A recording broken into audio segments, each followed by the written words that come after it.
In de kerktoren van ons kleine parochie hangen twee mooie grote kerkklokken met van die lege bastoenen. Wie we even een nieuwe pastoor kregen, liet hij door zo'n klein, ozelig klokje bijhangen. Ik zal er ook vertellen waarom. Een beetje boete af aan de rand van die parochie woonde Handri, zo'n keuterbuurtje, een beetje een randfiguur met aanleg voor tegenslee.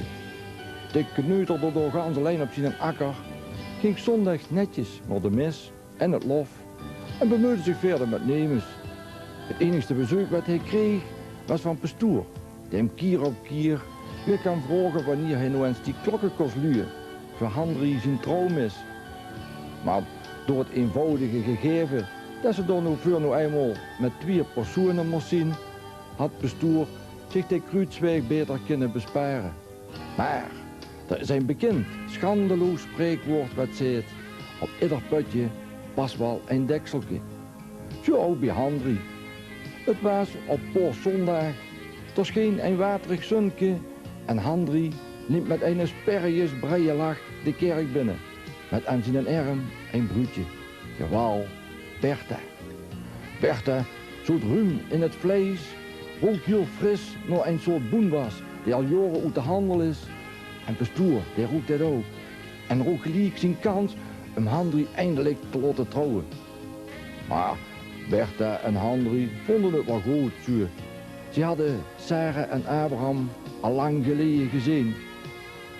Na verloop van jaren had Bertha van Handri een echte frisse hierboer gemaakt.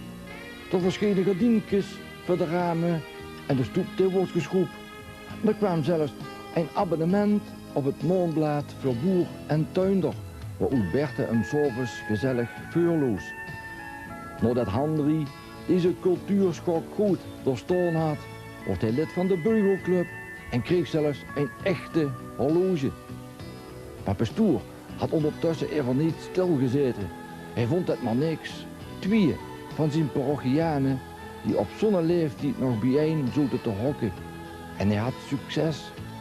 Op een zaterdagavond vroeg Bertha Handri ten huwelijk. Trouwen, vroeg Handri, maar meidje op onze leeftijd, wij wilden ons nog. Op zo'n woordarme man wie Handri was dat een behoorlijk onbundig grapje, waar ze nog lang over nagepraat hebben. Maar wie ze zondags bij pastoor de ganse trouwerie doorgepraat hadden, kwam pastoor eindelijk met zijn kerkklokken. Hij zei, je moet kiezen. Als je voor het huwelijk altijd deugdzaam ziet geweest, luw ik die twee grote klokken. Is dat even niet het geval, luw ik alleen dat kleine klokje. Na lang praktiseren zei Handri, meneer pastoor, luw die twee grote maar dan moet je er wel af en toe met het kleine klokje tussendoor biemelen. Stomme.